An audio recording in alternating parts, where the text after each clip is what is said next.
Once upon a time, in the heart of a village called Eziama, deep within the lands where tradition clung tightly to life, like veins to an ancient tree, there lived a young man whose name was whispered in both awe and fear. Kelechi, with smooth dark skin that shimmered under the sun, and eyes that seemed to hold the depth of a thousand unfold secrets. Kelechi was unlike any other. His charm was irresistible, his smile warmed enough to melt the coldest of hearts. But it was his hands, his nimble miraculous hands, that made him a legend. Kelechi was a hair braider, and not just any braider. He was the best. His talent was beyond comprehension, his skill unmatched by anyone in Eziama or the surrounding villages. Women traveled far and wide to have their hair braided by Kelechi. He could craft the most intricate patterns, weaving stories into the very strength of hair, creating beauty that defied reason. It was said that Kelechi could braid the wind if he wanted to, for his hands seemed to move with the rhyme of the underworldly force. Yet, as with most things that seems too perfect, there was a darkness lurking beneath the surface, unseen but felt. Women who sat in Kelechi's chair and left with his turning breath always returned different. It was subtle at first, memories fading, smiles glowing horror, joy slipping away like sand through their fingers. Over time, their lives unraveled and they became mere shadow of their former selves. It was as if something essential had been taken from them, something that could never be returned. The villagers noticed, of course, but no one dared speak it aloud. Some whispered that Kelechi had made a deal with the dark spirits that roamed in the forests. Others believed that his gift was a curse passed down by his mother, a witch who had disappeared when Kelechi was just a child. She had been feared and hated, her name uttered only in the dead of night by those brave enough to remember. Her death was a mystery, her body never found, and many believe her spirit lived on through her son, twisted into the talents that now bound Kelechi to his fate. But Kelechi remained, and his reputation grew. He was untouchable, it seems, until one fateful day when a woman named Adugo arrived in Eziama. Adugo was different. She was fearless, headstrong, and known for her curiosity that often landed her into trouble. With striking beauty and a mind as sharp as the edge of a knife, she was not one to be easily swayed or intimidated. She had heard the stories about Kelechi, the rumors, the whispers, but something about them drew her in rather than push her away. She wanted to know the truth. She needed to see it for herself, if the tales were just that stories, or if there was something far more evil lurking behind Kelechi's perfect breaths. It was late in the afternoon when Adugo arrived at Kelechi's shop, a small but immaculate house that stood at the edge of the village. The setting sun cast an orange glow all over the land, and a light breeze rustled the leaves on the nearby trees. Kelechi was sitting outside, his golden eyes reflecting the dying lights, his long fingers twisting a single strand of grass between them. Adugo, he greeted her with a smile as though he had known she was coming. His voice was smooth like honey on a warm day. "I've been expecting you." Adugo raised an eyebrow. Is that so? Kelechi stood and gestured towards the single chair inside the shop. Please sit. For a moment, Adugo hesitated. A strange feeling crept over her, something cold brushing against the back of her neck, but she quickly brushed it aside. She was not one to back down. She stepped inside and sat in the chair, her heart beating faster than she would have liked to admit.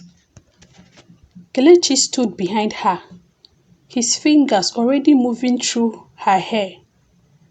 As his hand touched her scalp, Adugo felt a strange sensation, like a soft hum vibrating through her body.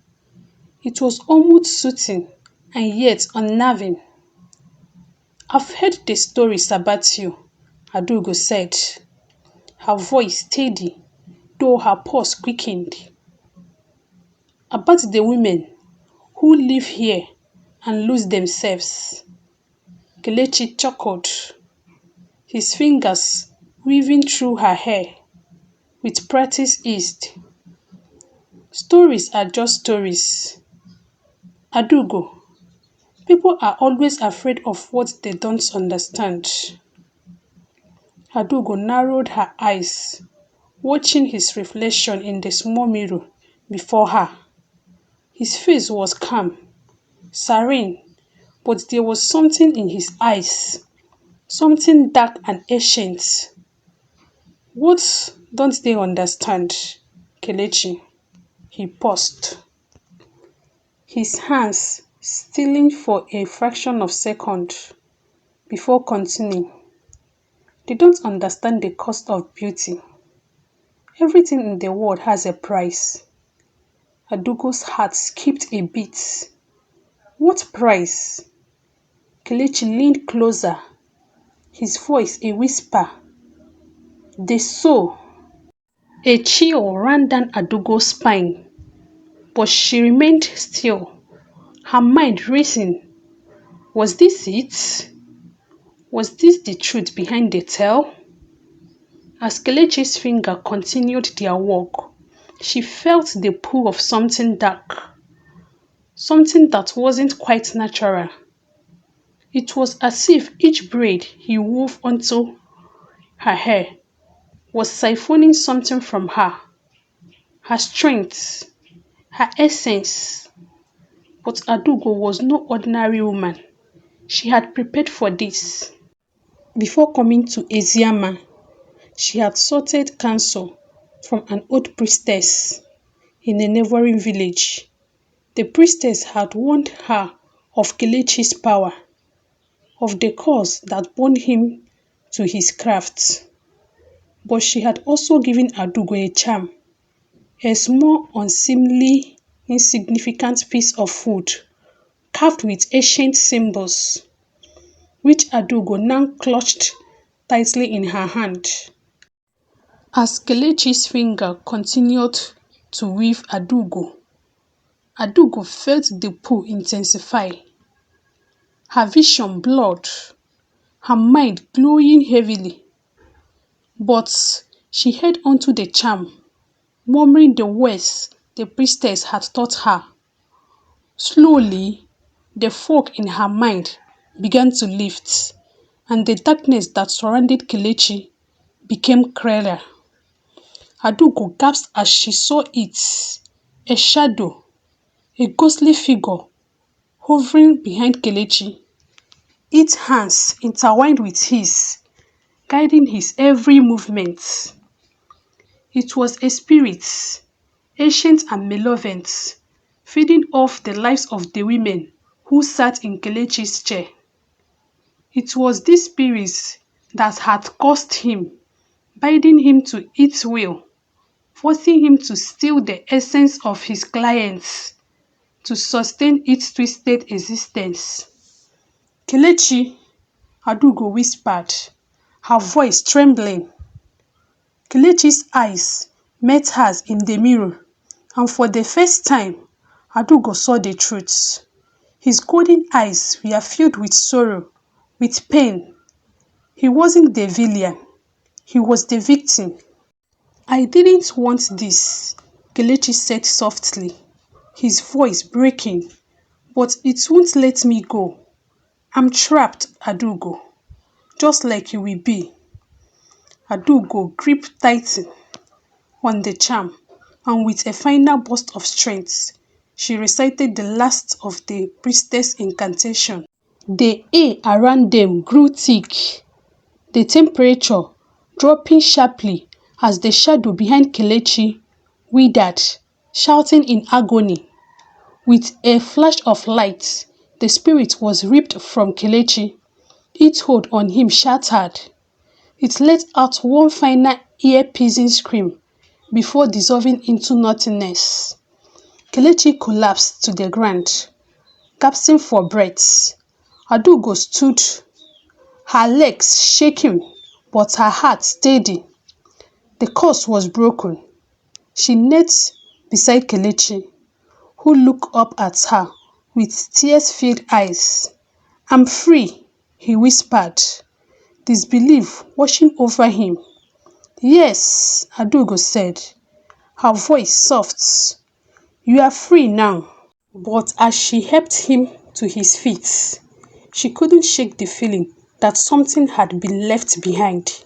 Something darker, something deeper. And though Kelechi was free from the spirit grasp, the question lingered. Would he ever truly be free from the curse?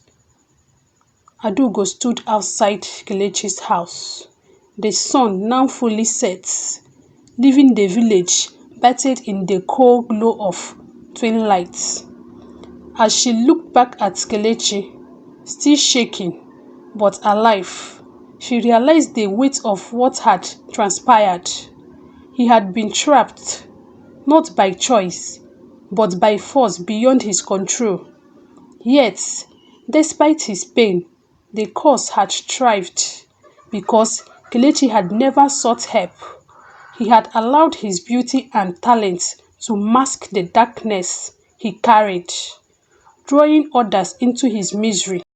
The village slowly began to stir with the news of Kelechi's freedom, but Adugo knew the truth would remain hidden in their hearts for a long time. The morals of the story. The story of Kelechi teaches us that true beauty lies not in appearance or skill, but in the heart's willingness to confront its darkness and seek redemption. Hiding behind beauty, power, or talent without addressing the pain within only leads to deeper suffering. Redemption comes when we face our demons, no matter how powerful or beautiful they may appear. Here comes the end of our story. Thank you for watching. Please, if you enjoyed the video, please like, share, subscribe, and turn on the notification bell so as to be notified when I post another video. See you in my next video. Bye.